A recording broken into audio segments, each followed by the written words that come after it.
атайын ушу жоокерлерге квота берген да атайын окууга жиберүүдө. Моралдык, психологиялык абал туруктуу, ошондой эле физикалык жактан күчтүү жоокерлер дайындалат. Иш-чаралардын баардыгын байма-бай өткөрүп турабыз. Ардактуу телекөрүүчүлөр, бүгүн биз Шамалды Сай шаарындагы 7706 аскер бөлүгүнө караштуу 8-чи кайтаруу батальонуна келдик. Бул жердеги жоокерлердин бир күндүк жашоосун бүгүн сиздерге чагылдырып беребиз. Андыктан биздин программаларды калтырбай көрүп туруңуздар. Ал эми база белгилеп кетчү нерсе, мына ошол 7-чи каналдагы Мекен жана мен программасы ар ишемби сайын 21:15 биздин 7-чи каналдагы эфирибизден жана ошондой эле биздин YouTube каналдан да карап турсаңыздар болот. Ал эми бүгүнкү биздин ушул келген аскер бөлүктө кандай кызыктар бар, алдыда сиздер менен биргеликте көрмөкчүбүз. Кызмат кылуу калкыма, ыйык миллет жалпыга, жоокер болуу ырыскы, жазылыптыр бактыма. Ички аскер жоокерлери тайманбаган даймаган, ички аскер жоокерлери жалтанмаган таймаган. Баба манас баштаган аскер салтын кармаган, мен кыргыздын кыраны жолун айып качпаган. Ички аскер жоокерлери дайманбаган даймаган, ички аскер жоокерлери жалтанмаган таймаган. Ички аскерлер тапталып, сыймыктанып шаттанып, бейкуттукту сактайбыз, эрдик менен даңкталып. Ички аскер жоокерлери тайманбаган таймаган, ички аскер жоокерлери жалтанбаган таймаган. Ардактуу телекөрүүчүлөр, бүгүн биз Шамалды Сайдагы номер 7706 аскер бөлүгүнө караштуу 8-чи кайтаруу батальонунун командири капитан Кубанычбеков Нурдин мырза менен маектешкен турабыз. Ассаламу алейкум, Нурдин мырза. Бүгүн Мекен жана мен программабыз атайын сиздердин аскер бөлүккө келип, ушул жерде жоокерлердин бир күндүк жашоосун чагылдырып келатабыз. Алгачкы суроо ушул аскер бөлүк боюнча болсун. Кайсыл жылы түптөлгөн, анан бул жердеги биздин аскерлер, жоокерлерибиз эмне жумуш аткарат, ошол боюнча бир маалымат берсеңиз. Бул аскер бөлүк өзгөчө аскер бөлүк деп айта кетсем болот. Ички аскерлерде Кыргыз Республикасынын президентинин 2006 жылдын 10 августундагы 571 токтомунун негизинде 7706 аскер бөлүгү түзүлгөн. Бул аскер бөлүктүн негизги тапшырмалары болуп, мамлекеттик маанилүү стратегиялык объектилерди кайтаруу жана коргоо болуп саналат. Ал Кыргыз Республикасы боюнча А категориясына кирген стратегиялык объектилер булар Үчкоргон кеси, Шамалды Сай кеси, Таш көмүр кеси, Курупсай кеси, Токтогул жана Камбар ата кесиптери болот. Мамлекетибизге салым кошуп, экономикасын өстүрүү үчүн зор салым кошкон ошол объектилерди кайтаруу жана коргоо бизге жүктөлгөн милдети. Негизги аскер бөлүктүн 8 ички аскерлердин 8 тапшырмасы бар. Ошол тапшырмалардын негизинде биздин аскерлер бардык тапшырмаларды аткарууга катышып кетет десем жаңылышпайм.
Кабыламанас келгенче көп кордуктун бучкагы көрүнүп калган кез экен, кыйын күн түшүп кыргызга бөлүнүп калган кез экен, казан аяк колумду талатып койгон кез экен, кажыллаган калмакка каматып койгон кез экен. Ошондо Эрманас деп чуу салып 40 жора кирип барыптыр. Кайдасың кайран кыргыз деп тобулбасын кагыптыр. Кар кыранын түсүндөй каты шокум салыптыр. Муну уккан кошойдун турбаганын карачы, атасын көргөн баладай ыйлаганын карачы. Канаке гана Манас деп шашкан жерин карачы. Сакалына чалынып баскан жерин карачы. Акуланын оккучу бабаңдын айткан жерин карачы. Кагылайын Эрманас, калкымдын туусу сен Манас. Намызын колдон алдырган абаңдын алын көр Манас. Көпкөн улуу бок мурун Көкөтай малын айдады. Аш берем деп атага азапка журтту байлады. Кыйын күн түшүп башына онуна кыргыздын шору кайнады. Көкөтайдын кызыгаш көргөнү келген экенбиз. Таланып кара калмакка өлгөнү келген экенбиз. Булкунуп жолой коңурбай булаңды булап алам дейт. Маникер гүллүк бербесең бузукту бүгүн салам дейт. Айтканыма көнбөсөң аргымакты бербесең эсебимде табам дейт. Ошол элиңди чабып алам дейт. Чатакташып биз менен чалыша турган жөнү бар. Бекен белге кысталып бел байлап турган жери бар. Бейпайды салар кыргызга бекитип койгон жери бар. Энеси талак капырдын эзелтен бизде кеги бар. Эми чалышпай баламип көрсөң айтканына көнөлү. Азуусун журтка тийгизбей обаламат жакшысына берели. Кайратың кетип боюңдан абаке болбой калган экенсин. Калмактардан кагуу жеп абы көңбөй калган экенсин. Ойронуң Манас өлгөндө оюп жерге көмгөндө ойрот калмак манжуга ошондо тартуу берсеңчи. Кыраның Манас өлгөндө кымкапка чымгап көмгөндө кызылың өчүп өңүңдөн кыйын күндү көргөндө ошондо тартуу берсеңчи. Мындан көрүң абаке баатыр Манас өлдү деп тимеле батаңды гана берсеңчи. Майникер берсең бул күндө мактанып калмак калбайбы. Акбула чабдар музбурыча анан тартуу албайбы. Кызуусуна кирген соң кызыктуу күндө салбайбы. Кызылдаган ит манжу кызылын чокуп калбайбы. Төрөңдөнүп баспайбы. Төбүңө кудук каспайбы. Төрттүлүк малын чачпайбы. Сулуу зайып койнуна суук колун салбайбы. Өзгөрсүн деп диниңди өзүнүн динин такпайбы. Тик бактырбай манжуга тилиңди байлап салбайбы. Кайран кыргызга жылдап тимеле калмакча сүйлөп калбайбы. Күрпөңүм күндөй турганда күлүктү кантип берейин. Күчөгөн экен бу капыр бүгүн күрпүлдөшүп көрөйүн. Айдыгым айдай турганда аргымак кантип берейин. Алжыган экен бу доңуз алып урушуп көрөйүн. Атпай кыргыз журт үчүн ажалым жетсе өлөйүн. Жигит сүрөп колдосо жиңин канын төгөйүн. Сасыган доңуздарыңдын сазайын колго берейин. Качкыла барың жолумдан калмак деп келейин. Ушул кажылдаган капырдын мен кандарын жерге төгөйүн. Ушулардын баягы өздөрүнүн коргоосу менен ушу мамлекетке мына тынчтыкты алып келет да, мындайча айтканда.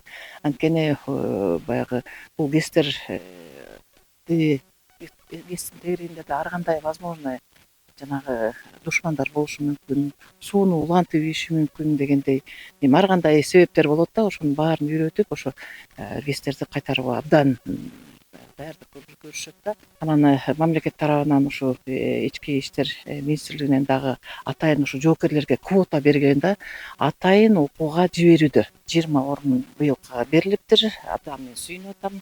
Эртеңки күнү булар келип ушул жерде ушу гестердин мындайча айтканда командирлери болушат да, офицерлер болушат. Командирлер убагында бизде гражданкадан чакырып келип эле призыв деп коебуз ошо экобат аркылуу. Анан ошолор командир болчу. Азыр деген ал кезде мугалимдер деле командир болчу, жанагы агрономбуз деле командир болчу мурда. Азыр деген только ушу атайын окууну бүтүп келген аскер кызматкерлерин гана окуусун бүткөндөргө гана кол командирлик баягы орунду беришет да. Мына бул жагынан чынын айтканда биз абдан утабыз да. Анан деги эле бул аскер бөлүк ушу биздин комитеттен дагы 3-чү жолу 1-чи орунду гран-прини жеңип алышканда, анан таң каласың да өзгөчөчү. Мына ушунчалык бир даярдыктары эң бийик.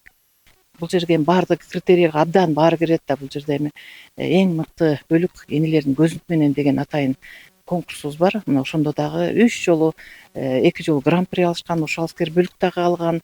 Ошол эле убакта Жалал абадтан 1-чи орунду алган.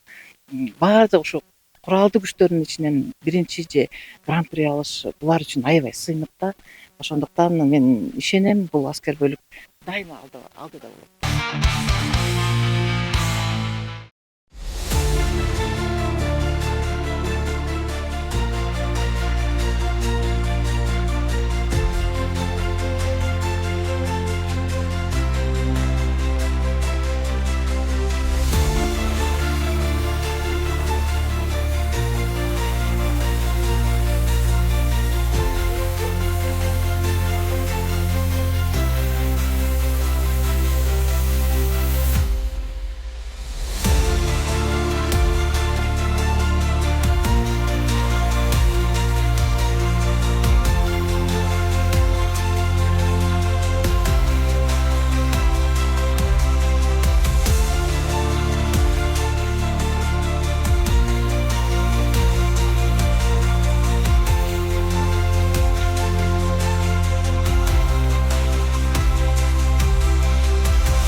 негизги бул кестерди кайтаруу кароол кызматы күчүрмөн кызмат болуп эсептелет.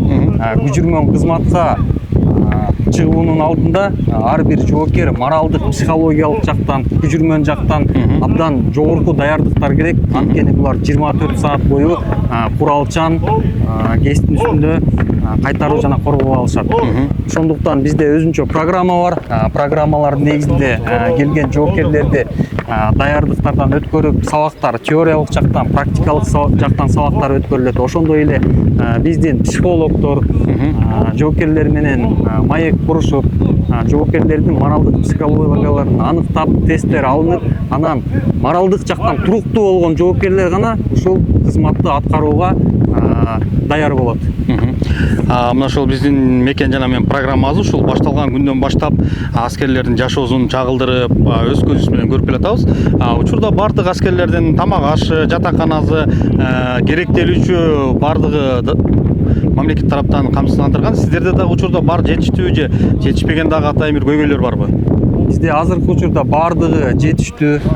Өлкө жетекчилиги тарабынан, ошондой эле биздин ички иштер министрлиги, ички аскерлердин бул башчысы тарабынан абдан көптөгөн колдоолор көргөзүлүп атат.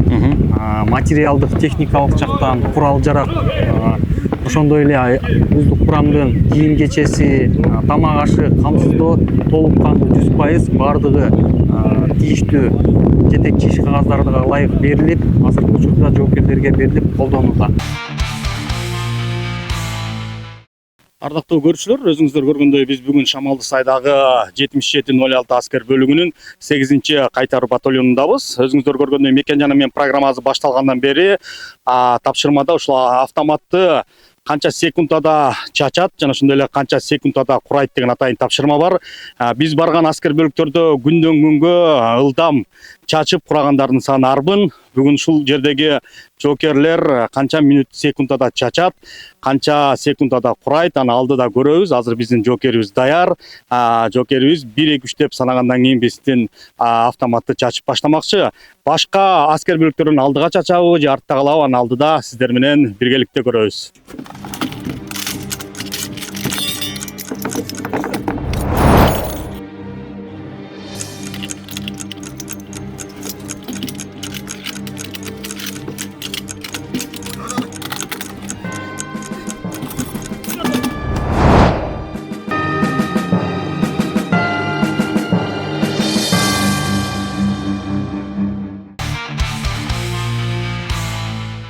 Азыр биз ардактуу көрүүчүлөр Шамалды сайдагы 7706 аскер бөлүгүнүн 8-чи кайтаруу батальонунда турабыз. Өзүңүздөр көргөндөй сиздер мекен жана мен программасын көрүп жатасыздар. Учурда менин жанымда мына ошол аскер бөлүктө өз кызматын аткарып жаткан жоокерибиз турат. Алгач таанышайын. Ассаламу алейкум. Атың ким? Катардагы жоокер Аманов Канжарбек Мирбекович. Жакшы, азаматсың. Канжарбек, аскер бөлүккө келгениңе, ушул жерде кызмат өтүп атканыңа канча ай болду? Же 1 жыл болоюн деп калдыбы? 7706 аскер бөлүгүнүн 8-чи кайтаруу батальонуна келип кызмат өтөгөнүмө 7 айга жакындап калды. 6 айдан өтүп 7 ай болуп калды. Биз келгенде ушул силердин аскер бөлүк биздин Кыргызстандагы эң бир чоң гестерди кайтарат экенсиңер. Ошол эле Токтогул гези, Күрүпсай гези, Шамалды сай гези. Негизинде бул аскерге келгенче жайын биздин ошол гестерди көрдүң белең? Гестерди киргенде тыюу санап экен негизинен. Жолдо өтүп баратып, Бош Бишкек жолдун боюнан көргөм. Анан ичине кирип кызыкчумун, бирок көргөн эмесмин. Мындай аскер келгенден бери өз көзүң менен көрүп, анан ал жактагы кызмат негизи эми оор, күндүр түндүр кайтарыш керек. Баягы жаңы аскер келгенде ал үчүн машыгуулар болот экен же дароо эле келгенден кийин ГЭСке кайтарууга жөнөтөбү? Чынында жакшы суроо болду. Кыргыз Республикасынын мамлекеттик маанилүү объектилери болгондуктан оңойчулук менен ишенип берилбейт бул гестер. Биз биринчи келип 2 айга жакын даярданганбыз. Күчүрмөн даярдыктан өтүп, ок атуу талааларына барып, практикалык иш-чараларды өткөрүп, күчүрмөн даярдыктарыбызды өзүбүздү бышырып, такталып, жоокерлер кароол кызматын өтөө бул күчүрмөн милдеттерди аткаруу болгондуктан моралдык, психологиялык абалы туруктуу, ошондой эле физикалык жактан күчтүү жоокерлер дайындалат. Такталып, азыркы учурда мыкты жоокерлер дайындалгандыктан биз 2 айга жакын даярданып кароолго чыгып баштаганбыз. Кароол кызматына күчүрмө милдеттерди аткаруу болуп саналат. 5 айга жакын болуп калды кароолго чыкканыбызга.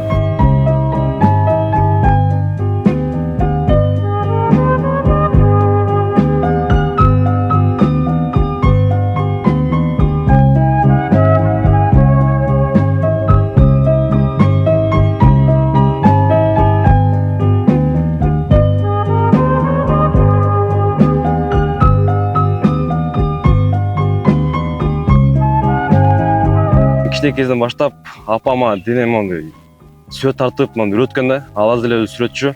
Ошондон мен талапка карап, мен ага кызыгып, нолевкасынан баштаса сат эме 10 эмеге чейин тарткам. Дайыма мону конкурска жарышып атканда дайыма биринчи орун алчумун.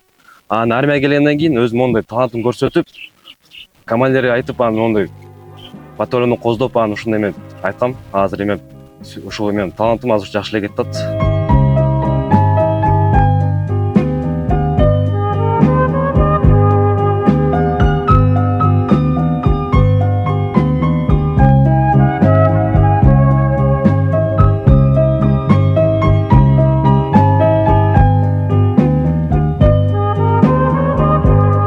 Гражданкада мондай фантастикалар тартылганда, Marvel, мондай сүрөт мультфильмдерди тартылганда көрчү. Бирок армияга келгенден кийин мондай командир бизге мондай дайыма эме көтөрөт да, патриотический сезимчи көтөрүп, дайыма ушундай эме сол сактап айтып берет. Анан ошол маны ушу чын жүрөктөн сезип анан тартып дедим да сүрүттүрчү. Мына келгенден кийин Кыргыздан эмелер буюмдары жаш тартам азыр. Жаштап атабыз.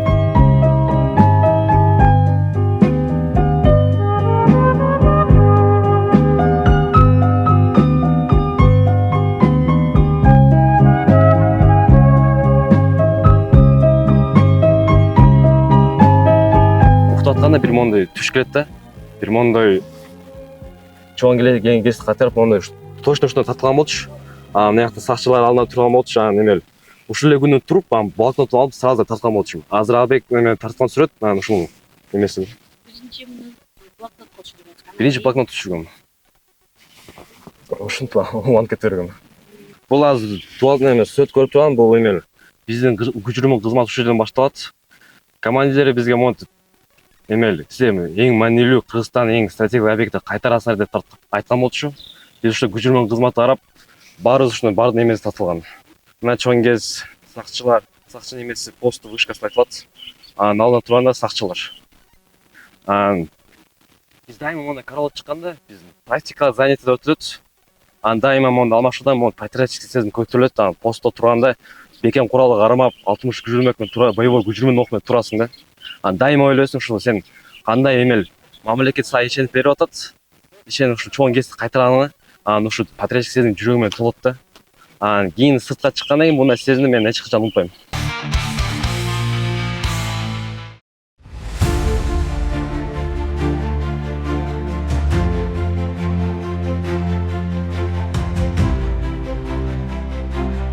Ички иштер министрлигинин ички аскерлеринин кийим түрү, Кыргыз Республикасынын президенти, Кыргыз Республикасынын башкы кол башчысы, курал күчтөрүнүн башкы кол башчысы 2022 жылдын 20 декабрындагы номер 413 жарлыгы негизинде ички аскерлеринин төмөндөгү кийимчелери белгиленген.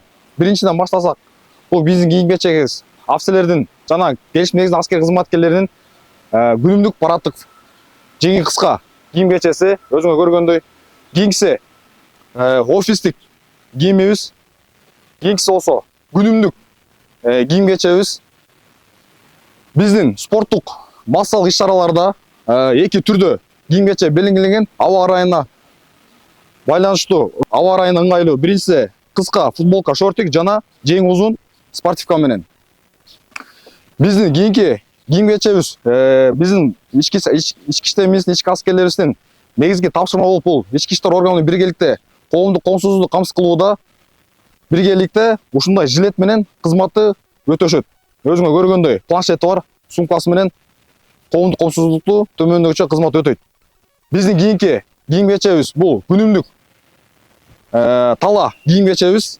Баш кийимибизде биздин теңги береткабыз, нөмөттө, күнүк жашоодо жоокерлерибиз ушуну кызмат өтөшөт. Биздин кийинки атайын формабыз, бул атайын форманын максаты башалгандыкты алдын алуу боюнча төмөндөгү атайын форма кийгизилет. Бул биринчиси щит токот жана дене булчундары коргоочу каражаттары, ошондой эле каска забрал менен. Максаты ар кандай таш, темир, тезектерден коргойт. Биздин кийинки кийим-кечесинин түрлөрү ок атуудагы тактикалык даярдык сабактарынан өтүлүүчү кийим формасы. Биринчиси бул айта кетсек, чалгындоо аскери кызматкерине төмөндөгү кийим-кечелери белгилет. Бул жашыруун кийим-кечеси болгондуктан көз катардын кийим-кечеси белгилеп берилген.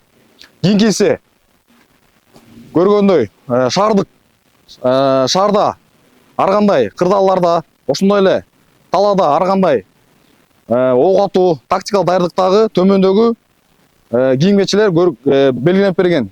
Өзүңөр көргөндөй кабурасы бар, атайын тизени, чыканакты коргоочу каражаттар, атайын оптикасы бар, ПНВ, ночное видение байланыш каражаты менен, ошондой эле денени бронезащита 3-класстагы бронеплита менен камсыз болгон.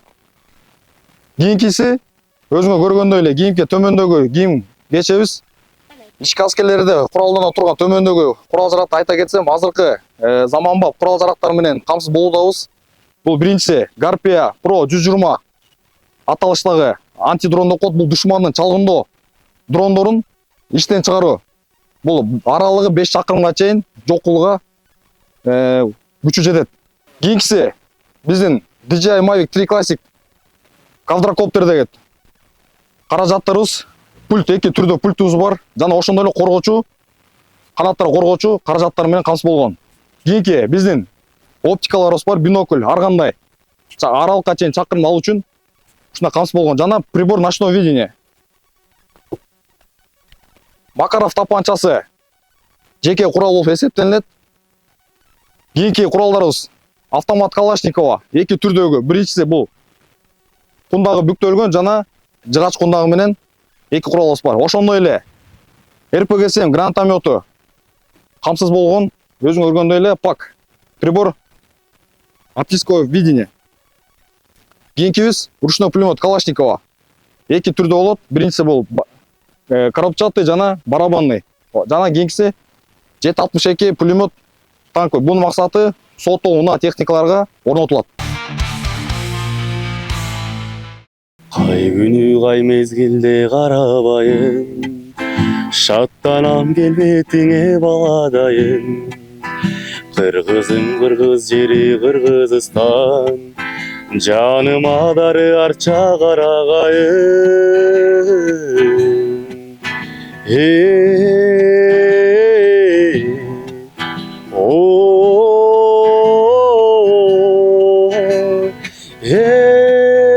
Мен сенин майрамыңа бөлөнгөнмүн, өзүңдөн агарганмын көргөнүм. Мен сенин кулунуңмун Кыргызстан, мен сенин кубанчыңа, мен сенин кубанчыңа, мен сенин кубанчыңа төрөлгөнмүн. Тыншасам жан терметер ырларыңды, жуткандай боломун мен булагыңды. Кыргызым кыргыз жери Кыргызстан, комузун кандырат колумарымды.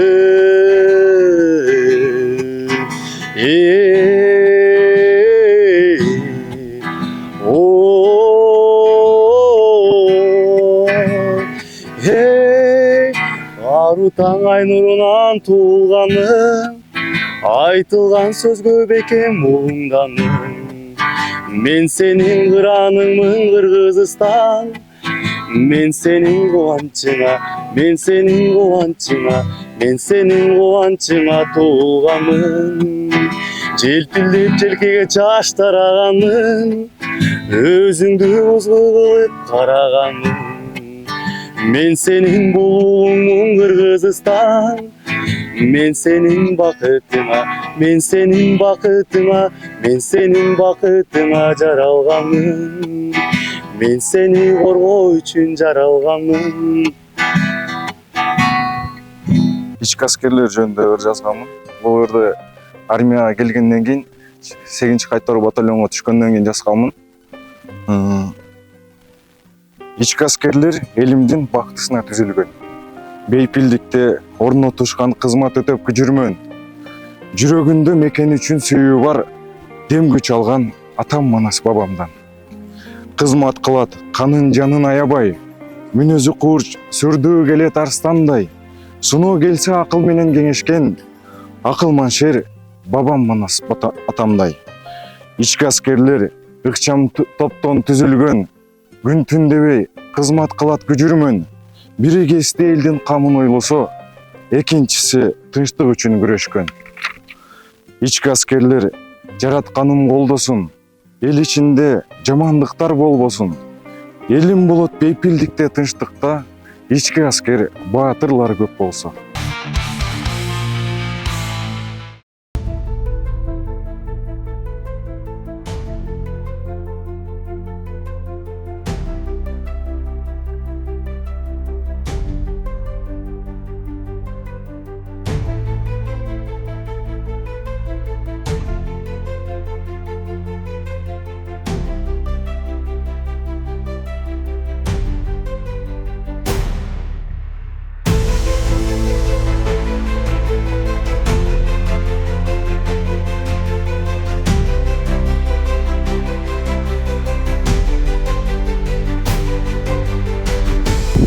аскерге баргам, катардагы жоокер болуп мөөнөттүү аскер кызматын өтөгөм. Андан кийин контракттын негизинде аскер кызматын өтөп, ошондой эле Кыргыз Республикасынын куралдуу күчтөрүнүн Советтер Союзунун баатыры генерал-лейтенант Калыйнур Үсөнбеков атындагы аскер институтун 2016 жылы ийгиликтүү аяктап, ошол ички аскерлердин катарына кошулуп, азыркы учурда кызмат өтөдөм.